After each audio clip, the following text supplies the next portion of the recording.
my knew it was going to come when I was live, because of course, right?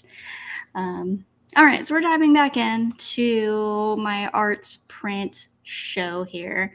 So again, all my art prints are 8x10 prints that have been signed and matted to fit a standard 11 by 14 inch frame. So you can get them all on paintporium.com/print show. All right, so we're going to dive right in. We are on number 16, and we're talking about my embedded series. So they're 3D items that have been added to my canvases in some way. And so I have another Matchbox car piece here, and this one is called Donut. Basically, again, stole one of my son's Matchbox cars and added that to the canvas here, and added kind of that fiery smoke exhaust behind it.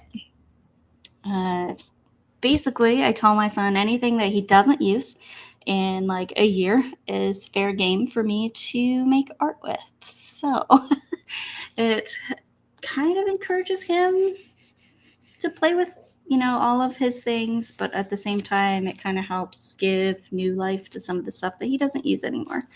So again, that one's my donut piece. It's number 16 on my live art show page, which is paintporium.com/print show.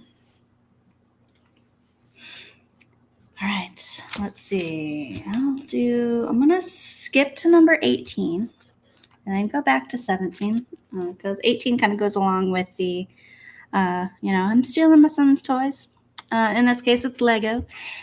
So I grabbed 4 Lego here, and I wanted to make them look like they were melting into the canvas. So I kind of propped some of them up and tilted some of them.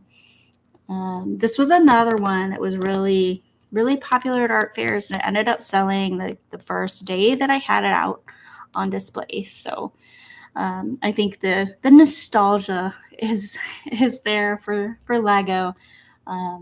Probably also helps that there's the Lego Master reality show where they have to build with Lego. Yeah. So this one is titled Melty. And it's number 18 on that live art show page that I've got. It also has been signed in the corner, and it's that 8x10 print, matted, so that it fits kind of a standard 11 by 14 inch frame. Assuming that you want to frame it. You don't have to. Personal preference, I think. All right, so like I said, I'm going to go back to number 17. For whatever reason, I think I've developed kind of this weird obsession with skulls and how to incorporate them into my art. So this one is very subtle but kind of creepy at the same time. So this one, I ended up creating a skull out of modeling paste, and this was actually significantly harder than I expected it to be. And then once I had that and it dried, modeling paste tends to dry clear, so I had to paint it. And I also added a little bit of white in places because I felt like it was just a little too subtle. And I don't really anticipate people kind of, touching all of my art. But, just in case, I added kind of the highlight on the nose and kind of the brow as well. And then I painted the rest of the canvas black and added that, colorful spray kind of coming out of its mouth. Kind of like, I don't know, dragon's breath almost. So again, this one I've signed in the bottom corner here. And it's 8x10, matted, obviously. And fits a standard size frame, which is 11 by 14. All right, so my next set of prints here are my embellishments. So basically, whenever I pour, I tend to kind of take a look at it after it dries and kind of ask myself, what do I see? Sometimes it's more obvious than others. Other times, I don't know. I like the pour as it is, and so I don't really do anything with it. So the next few are pieces that I definitely saw something in, and I wanted to kind of bring those out a little bit. So this first one is my Dart Frog Knight. I basically saw this kind of as a log here, and I added kind of a frog, and I really liked this little moon here that kind of happened on its own, and I just kind of highlighted that with a little bit of white paint and added a few stars on the top just to kind of make it feel like, maybe this gold was like Northern Lights almost. So that one is my Dart Frog Knight.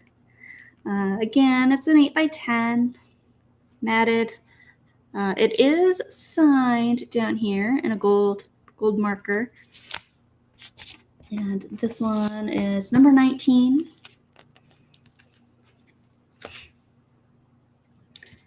All right, so my next two kind of go together. So I've got, basically, I was looking for a way to, I don't know, kind of incorporate ostriches or birds in some way. So for this one, I really liked kind of how round it was, but I needed to add something to it. So I added a beak and the eyes and eyelashes. So this one is number 20, and it's called Feeling Cute, because I feel like, it's kind of the glamorous bird of the two. And then the other one that kind of goes alongside that is my husband and I call it the snarky bird because it looks like it's got a lot of attitude. So this one is called Bitch Please because, sometimes. So this one, it's a little less round, a little more kind of in your face. So yeah, I added the beak again and the eyes. I feel like these two kind of side by side would be really kind of fun in a room. So this one, my snarky bird here is number 21. So same thing, they're both 8x10s that have been matted. So they're a little bit bigger now. They're 11x14 in the mat. So my next one, number 22, is my succulent number 2. So this one, I did the base pour and I wasn't really, I liked parts of it. I really liked kind of this blue and orange kind of combination here. And I really wanted to kind of highlight some of that while kind of adding some more detail and things to areas that I didn't really like. So I made it into a succulent. So basically just kind of created each individual petal after it had dried. So this one, the original was a square. It was a 12x12 square. So I had to kind of crop it a little bit in order to kind of get the standard 8x10 print size so that I could mat it. Makes it easier to travel with a whole bunch of prints when they're all the same size. All right, so number 23 is my golden turtle. I'm not sure exactly why I saw this gold part here and I thought turtle, but that's just what it screamed to me. I think it was probably this part here. It looked like kind of that turtle arm, wing. I'm gonna go arm. So I kind of added those details. So the gold is really all of kind of the shell and the arms. The head really doesn't have a whole lot of gold in it, but I'm okay with that. And then I added in kind of these black, kind of shadowy, far away turtles as well. So it's kind of like a green sea, scene. So golden turtle, number 23 on my art show page, which again, that's paintquarium.com/print show. Because of course, all of today, I'm focusing on the prints that I have in stock right now. So if you find something that you like, please feel free to visit that website because you will find the ones that you like and probably some more. All right, so number 24 is my red tree. This one I really liked because I did see that tree trunk first. And I felt like this was kind of a very, maybe like a Van Gogh kind of moon. So I wanted to kind of have that be kind of one of the focal points. So then I added kind of this little girl on the swing set there, kind of looking at the moon.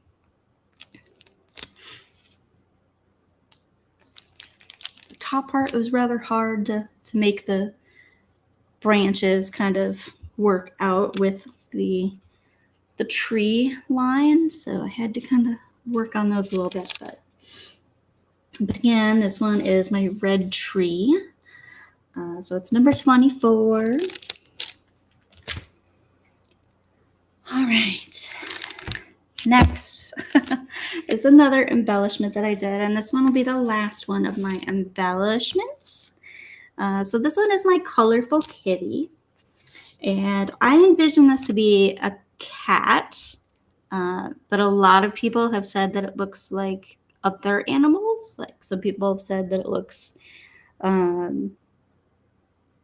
I don't know, like they look like dragon eyes until they see the nose, or somebody thought it was an owl at one point until they saw the nose. So it's an interesting experiment in kind of a what do you see in this piece. So this one's number 25, my colorful kitty. It's that 8x10 print, matted, signed down here in the corner. I know I signed it in black, so it's kind of hard to see. But it's down there, and it fits that standard 11x14 inch frame. All right, so the next few pieces that I have, I think I've got maybe 5, 6 pieces that have just been fluid art pieces that I liked kind of as is, and so I kept them that way.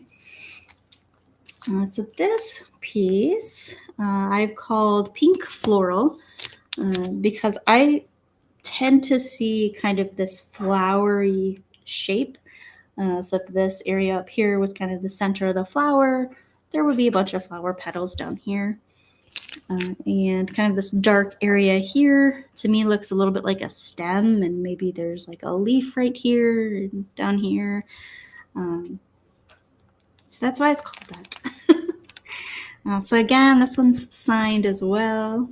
So this one's number 26. I've only got 2 copies of this one. My mother-in-law claimed the original of that one, so I get to see that when I go visit. My next one is number 27. And this one is my fantasy flower. Because again, I kind of see these flower petal kind of shapes. So hence the name, fantasy flower.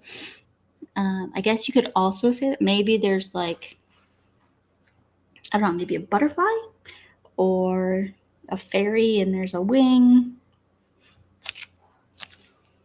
I don't know. What do you see in this one? I'm curious.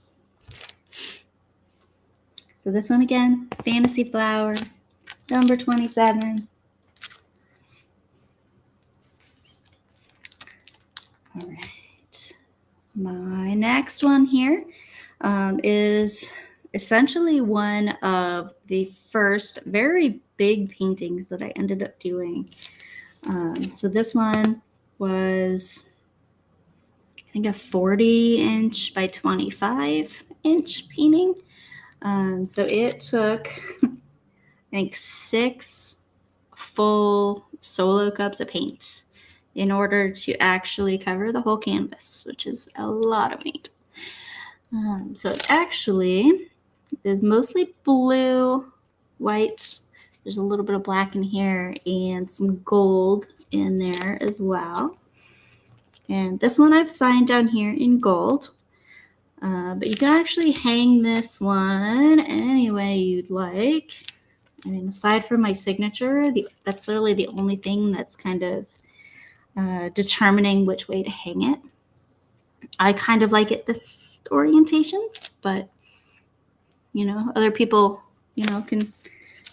they like it different ways. So I'll leave that up to you. So again, this one is Waves. It's number 28. And I've got 2 of these in stock. All right. So the next one is my Delicate Flowers. And this one, my bag has a slight scratch on it. Excuse me. So my Delicate Flowers, I basically painted my canvas black first, and then after seeing a bunch of different paint techniques related to fluid painting, I saw a lot of people doing like these ball chain pull pieces, and I kind of liked that. But of course, I didn't have any ball chain to actually pull.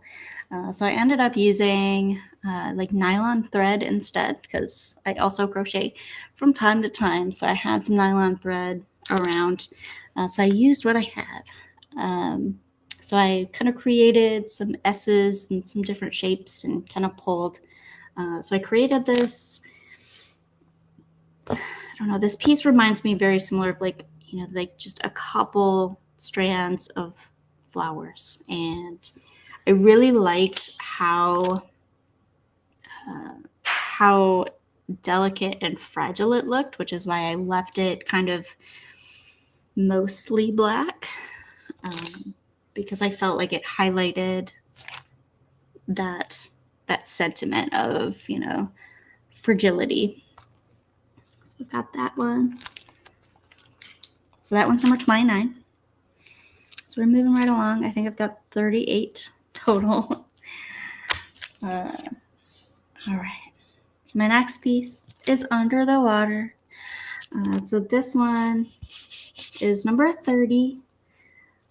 This one, I just really felt like it's kind of this underwater scene, and how like the darker colors are kind of further down in the ocean.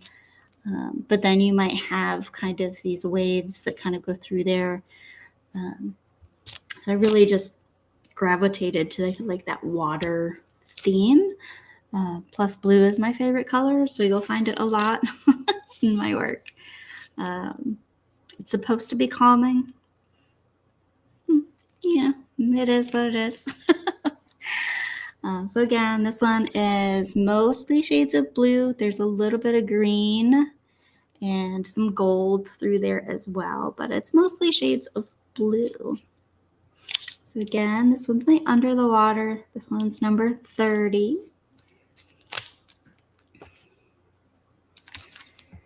All right. So this one is one of the first pieces that I've done that I just really liked. I liked how bright it was. I liked kind of the pattern that it created. And then I also liked, there's kind of this like diamond, like gem shape kind of in the middle to kind of solidify everything. So this one is my rainbow flower. So it's number 31. And this one I created by using a kitchen sink strainer and fluid paint. So this one has, like I was going for mostly primary colors, kind of trying to create kind of like a rainbow effect. So that's kind of how it turned out when it goes through the kitchen sink strainer, just kind of spreads. All right, 32. We're getting close to the end. So this one is my space number 2. And for this one, I basically hand painted the background to kind of create a very subtle galaxy night sky kind of look. So I've got some, stars back there. It's kind of bright through the middle here. I know it's hard to tell, but it's there. And then I added some paint skin circles to kind of be those planets, and it actually helps to make it feel a lot more 3D because you get kind of the actual shadow. I did add, some shadow on there as well, and some highlights on each planet, but for the most part, a lot of the shadows just kind of added to it. So I really liked this one. So I've got, this big planet here all the way down to, I've got a bunch of little planets that are supposed to be, way far away. So space number 2, number 32. I like when that happens, when the numbers kind of match up. All right. The next portion, and I think through the end, it's less pouring pour painting techniques and more just hand painting, and more intuitive painting. So next couple pieces I have are my abstract pieces. So this one is my abstract number 1. So for this one, I just really wanted to kind of experiment with color. So I just kind of went in adding a bunch of color everywhere, trying to keep my brush strokes more square and more linear. So I really don't have any curves in this piece. It's really more linear. And then when I add to it, I then have this phase where I have to kind of tone it down because it ends up being, I don't know, it goes through like an ugly phase. Or, I like to refer to it as like the awkward teenage years of my painting, where I'm like, I don't know if I really like it. So then I had to tone it down quite a bit. So like there's areas here where you can kind of see through a layer of paint because I was trying to tone it down with kind of a blue-gray, a really light neutral color, which kind of helps pull it together, I think. So again, this one is abstract number 1, number 33 on my live art show page, paintporium.com/print show. All right, so my next abstract piece is abstract number 2. So this one, again, I was kind of playing with color, and essentially I started with kind of a pink and a teal, and I think maybe a darker blue. And I just started mixing colors just to kind of see what would happen, and kind of layering paint on top of paint on top of paint. And so I really liked how kind of blending the colors together to create different versions of the same color, or of, a slightly modified version, really makes it kind of more cohesive. And so I really liked how this one felt when it was finished. So like none of the colors are really the same. So like this shade of blue and this shade of blue, they're close, but they're not exactly the same. Same thing with like these two blues. The pinks are all slightly different shades. So it makes it feel a little bit more, cohesive. So abstract number 2, number 34 on my page there. All right, couple more, and then we're done. All right, so this one is my floral field. It's number 35. So this one, again, was one of my pieces where I was really just kind of feeling my way through it. I started out with the background and eventually decided I needed some leaves. And so I added, a bunch of different kinds of leaves. I then went in with some ink pens and gel pens to add some like finer details. So, some of the shadowing kind of on the inside of the leaves, and around the outside of the leaves as well. So again, my floral field, number 35. All right, 3 more. All right, so this one is my Galaxy in a Jar. This one, I've got 2 copies left. It's number 36. So this one, I ended up painting a galaxy for a background, and I wasn't quite sure what I wanted to do with it from there. I didn't want to do planets because I had already done planets. And so I ended up coming up with this idea of having a jar, and then you can kind of see through the jar. And so I added, the jar and the grass underneath there as well in black. So again, this one's my Galaxy in a Jar. I think I've also done this one for like a paint night, paint party kind of deal, which if you're interested in, let me know and we can get some on the schedule. Number 37 is our glasses. I am not much of a wine drinker, or I'm not much of a, alcohol drinker anyway. But I really like wine glasses and the drinks that alcohol, like the glassware. That's what I'm looking for, the glassware that you would find. And so that's kind of why I kind of gravitated towards some of those shapes for this particular piece.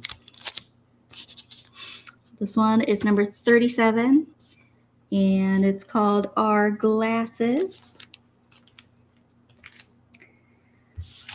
All right, the last one that I have for today is my glass game. I used to love playing chess. I don't know if anybody else is kind of as geeky as I am, but my glass game, there's just something about like a good chess set that's just really, it just feels good. Even though I'm usually terrible at chess, but it's beside the point.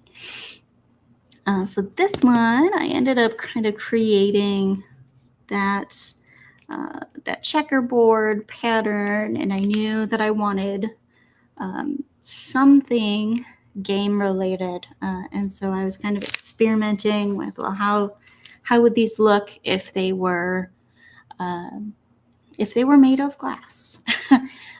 So then I kind of added those in there, and I just kind of loved it. It was really challenging to kind of make the checkerboard kind of look like it's going through, or not really through, but that you could see the checkerboard through the pieces. That was really kind of the challenging part.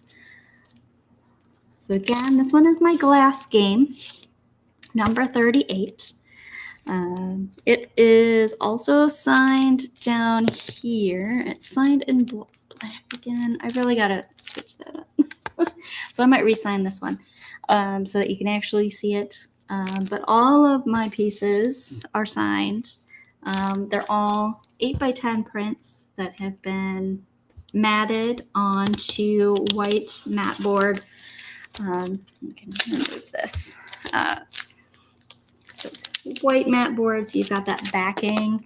So you really don't need a frame in theory. You can kind of lean it up, prop it up on an easel, or just kind of command strip it up on the wall if you wanted to. But they fit a standard 11 by 14 inch frame. So any of the prints you pick up today will fit kind of the standard frame. It'll be easy to find frames for them if you want to frame them. Let's see. The other thing that I wanted to mention is if you purchase 2 or more prints, I am throwing in an extra sticker pack for you. These are also on my print show page, and they come with 4 of my die cut stickers, so that you can kind of decorate your water bottle or laptop. A lot of kids like to put them on their faces or like their hand. I know that's what my son usually does. All right. So again, thank you so much for joining me today. If you're interested in purchasing any of my prints, the link to do so will be in the description of my video here. If you're on Instagram, it'll be in my bio. But it's paintporium.com/print show. All right. Well, thank you so much again for joining me. And if there's anything that I can do for you, please don't hesitate to reach out. I love hearing from people and just kind of geeking out about my art. So feel free to reach out. All right. I will see you later.